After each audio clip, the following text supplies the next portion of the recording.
Hello, I'm here to do an analysis of Das Nibelungenlied in terms of how it fits into the epic genre. The edition I used was the 1999 translation by Margaret Armour for this project. Before I start explaining some of the connections, I'm going to give a brief summary. The story begins with Kriemhild receiving a vision of the deaths of a falcon at the hands of an eagle, which really is interpreted just as an omen of death. This is kind of a hint at the kind of fatalistic element of Germanic literature at play, because later on we will see that this does come to fruition. Shortly after this, Siegfried is introduced as someone who has a lot of wealth and influence, and he wants to marry Kriemhild by convincing Kriemhild's brother Gunther to allow this marriage to occur. Siegfried travels to Worms, where Hagen, Gunther's advisor, urges Gunther to tread with caution when dealing with Siegfried because of Siegfried's accomplishments, such as killing the Nibelungs to obtain their wealth, as well as killing a dragon and gaining partial invincibility through it. Now, shortly after arriving and meeting with Gunther, Siegfried assists Gunther in repelling attackers and was asked to go to Iceland and help Gunther weather Brunhild's trials so that way Gunther could marry her. Siegfried ends up agreeing and helps Gunther pass these various trials and succeeds in getting Brunhild to marry Gunther, although she later gets suspicious that Gunther was not the one who actually completed these tasks and that she's particularly suspected Siegfried of being involved. At the marriage, Brunhild does not allow Gunther to consummate the marriage, leading Gunther to ask Siegfried to resolve the matter.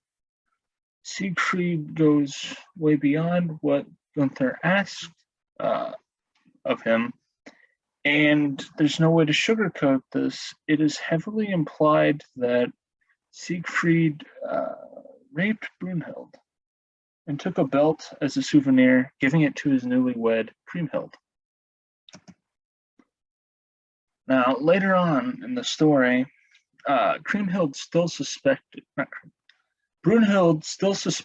that Siegfried was behind the initial deception, as well as the other event, and she convinces Gunther to invite Siegfried over to pay respects because she believed that he was a vassal at this point.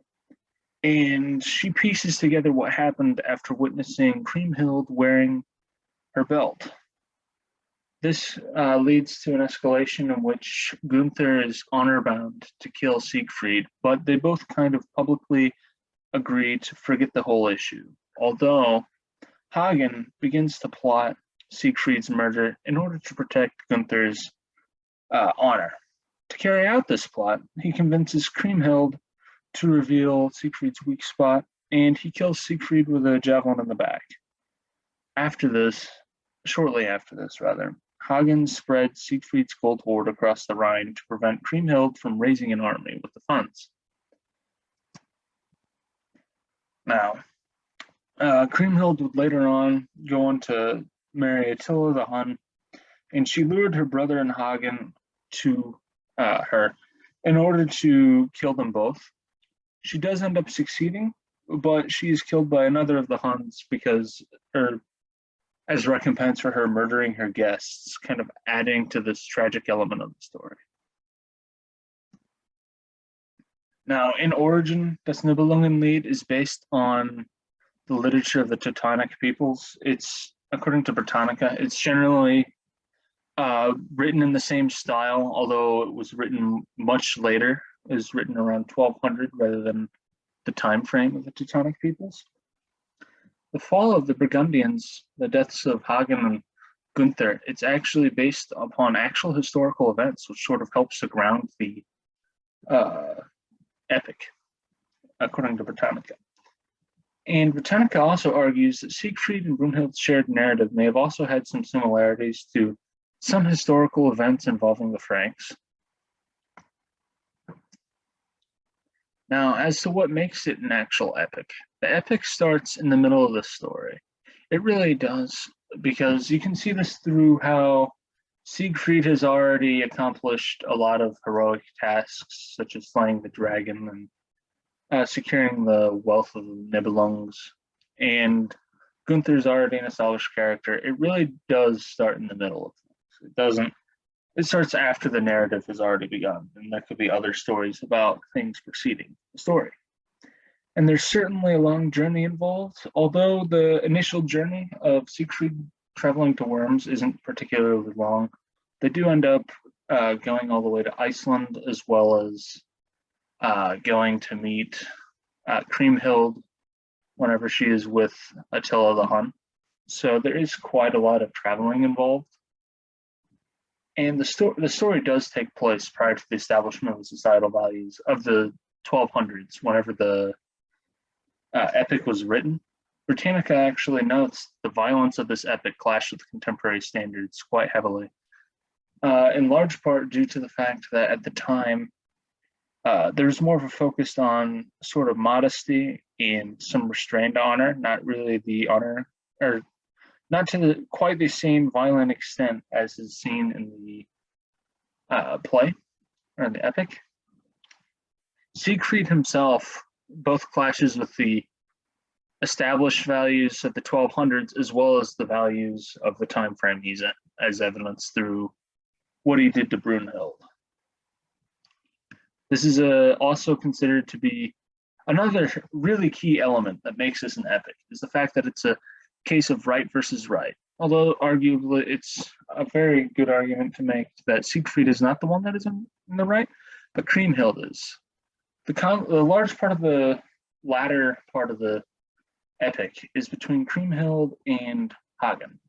Hagen is in the right on the one hand because he's trying to, in a sense, restore Gunther's honor through killing Siegfried.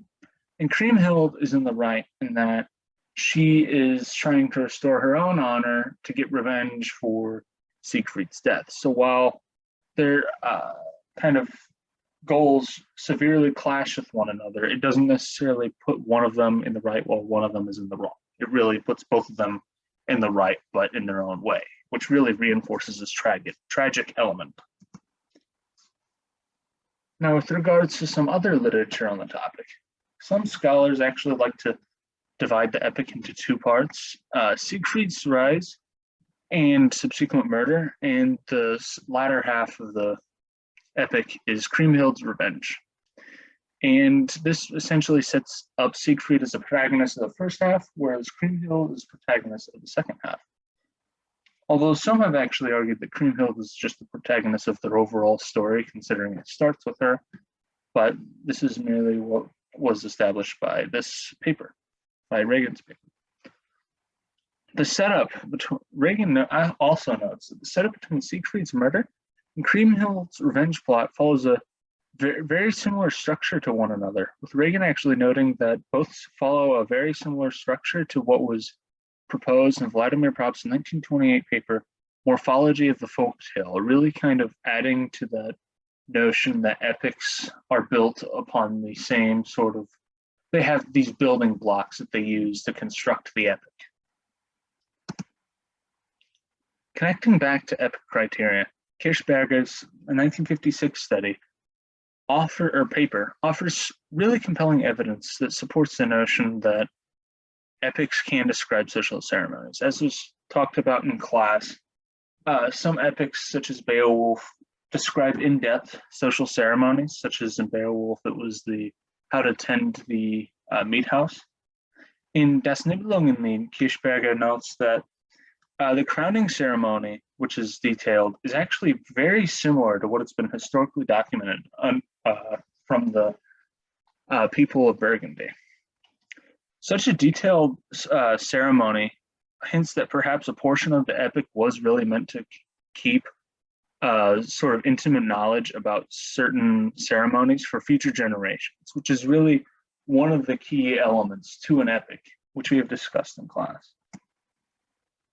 Now, Price's 1959 paper actually notes that the story is believed to have a basis in actual historical events, just as aforementioned papers have. Really just notes that it's based or believed to be based on the story of Burgundy as well as some of the Frankish conflicts.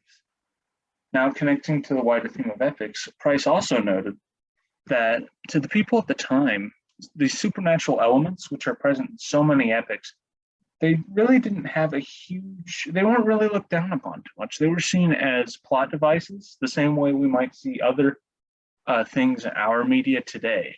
And the historical context is really what gave them a grounded feel. So people at the time didn't really think too much whenever it came to supernatural elements. They were simply another plot device. The paper also notes that epics were primarily created for communal entertainment, which has been a common theme in the class. And you can possibly see some of the entertainment value of getting together and telling a story such as this. Now here's my works cited. And here's the works cited for the citation, or the pictures. Thank you for listening to my presentation.